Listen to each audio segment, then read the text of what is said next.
Hi friends, ఈ వీడియోలో AP TET మరియు డిఎస్సికి సంబంధించి మ్యాథ్స్ మెథడాలజీలో రెండవ చాప్టరు గణిత శాస్త్రవేత్తల గురించి కొన్ని ప్రాక్టీస్ బిట్స్ నేర్చుకుందాము. సో ఈ వీడియో ఎక్కడ కూడా స్కిప్ చేయకుండా లాస్ట్ వరకు చూడండి. సో దానికంటే ముందు నా ఛానల్ని కొత్తగా చూస్తున్నవారు సబ్స్క్రైబ్ చేసుకొని పక్కనుండే బెల్ ఐకాన్ని యాక్టివేట్ చేసుకోండి. ఇక లేట్ చేయకుండా ప్రాక్టీస్ చేద్దాము. ఫస్ట్ క్వశ్చన్, ఒక దేశ అభివృద్ధిని అంచనా వేయాలంటే ఆ దేశంలో జరిగిన గణిత శాస్త్ర అభివృద్ధిని పరిశీలిస్తే సరిపోతుంది అని పేర్కొన్నవారు నెపోలియన్. సెకండ్ క్వశ్చను, పై విలువ 3.1605గా పేర్కొన్నవారు గ్రీకులు. మూడో క్వశ్చను, అయోనిక్ పాఠశాలను ప్రారంభించినది థేల్స్. నెక్స్ట్ నాలుగో క్వశ్చను, పై విలువను 3.1416గా తెలియజేసిన భారతీయ శాస్త్రవేత్త ఆర్యభట్ట. నెక్స్ట్ ఐదో క్వశ్చను, ఆర్యభట్టీయంలోని శ్లోకాల సంఖ్య 121. ఆరో క్వశ్చను, గీతిక గణిత కాలక్రియ గోళ అనే 4 పాదాలుగా విభజితమైన గణిత గ్రంథము ఆర్యభట్టీయం. నెక్స్ట్ బ్రహ్మస్ఫుట సిద్ధాంతాన్ని సింధ్ హిందూ అను పేరుతో ఈ భాషలోకి అనువదించారు. సో బ్రహ్మస్ఫుట సిద్ధాంతాన్ని అరబ్బీ భాషలోకి అనువదించారు.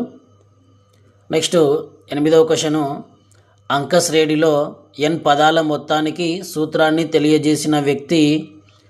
సో n పదాల మొత్తానికి సూత్రాన్ని తెలియజేసిన వ్యక్తి ఆర్యభట్ట. నెక్స్ట్ భాస్కరాచార్యునిచే గణిత చక్ర చూడామణి అని పిలువబడిన ప్రఖ్యాత భారతీయ గణిత శాస్త్రవేత్త ఎవరంటే బ్రహ్మగుప్త.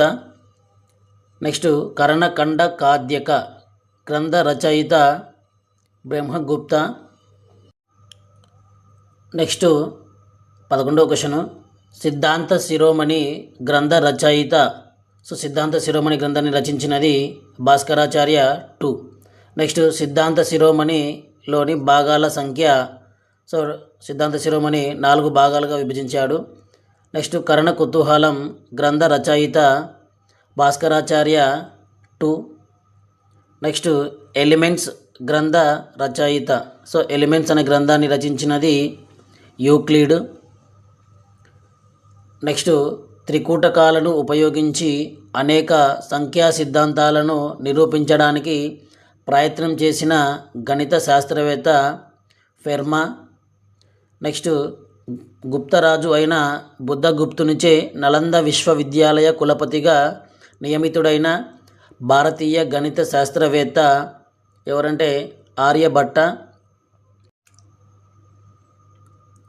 నెక్స్ట్ 17వ క్వశ్చను, భూ పరిభ్రమణం మరియు యుగాల ప్రమాణాలను తెలియజేసే ఆర్యభట్టీయంలోని పాదము.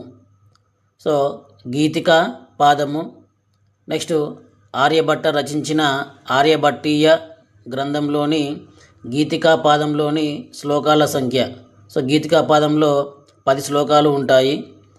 నెక్స్ట్ ఆర్యభట్టీయం గ్రంథంలోని గణిత పాద శ్లోకాల సంఖ్య.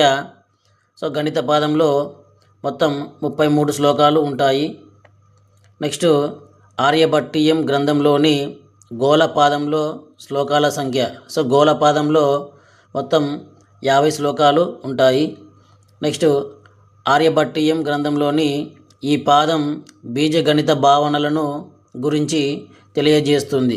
సో బీజగణిత భావనల గురించి తెలియజేసే పాదము గణిత పాదము. నెక్స్ట్ విలోమ పద్ధతి గురించి వివరించిన భారతీయ గణిత శాస్త్రవేత్త ఆర్యభట్ట. నెక్స్ట్ ఆర్యభట్ట 1500 జయంతి ఉత్సవాలను జరిగిన సంవత్సరము. సో 1976. పై విలువను 3.1255గా పేర్కొన్న గణిత శాస్త్రవేత్త భాస్కరాచార్య 2. నెక్స్ట్ 0ను 0తో భాగిస్తే భాగఫలం అనంతం అని పేర్కొన్న భారతీయ గణిత శాస్త్రవేత్త భాస్కరాచార్య 2. సమున్నత సంయుక్త సంఖ్యల భావనను ప్రవేశపెట్టిన గణిత శాస్త్రవేత్త Srinivasa Ramanujan. Next fellow of the royal society బిరుదు పొందిన మొట్టమొదటి భారతీయ గణిత మేధావి శ్రీనివాస రామానుజన్. డేటా గ్రంథ రచయిత డేటా గ్రంథాన్ని రచించినది యూక్లిడ్. నెక్స్ట్ 1 నుంచి 2n+1 వరకు గల బేసి సంఖ్యల మొత్తం ఎప్పుడు ఒక ఖచ్చితమైన వర్గం అవుతుందని పేర్కొన్న గణిత శాస్త్రవేత్త పైథాగరస్. నెక్స్ట్ ఆధునిక గణిత భాషకు ఆద్యుడిగా పేరొందిన గణిత శాస్త్రవేత్త జార్జ్ కాంటర్. ఈ వీడియో మీకు నచ్చినట్లయితే తప్పకుండా ఒక లైక్ ఇచ్చి షేర్ చేయండి. ఇలాంటి మరిన్ని వీడియోస్ కోసం నా ఛానల్ని సబ్స్క్రైబ్ చేసుకొని పక్కనున్న బెల్ ఐకాన్ని యాక్టివేట్ చేసుకోండి. Thank you watching.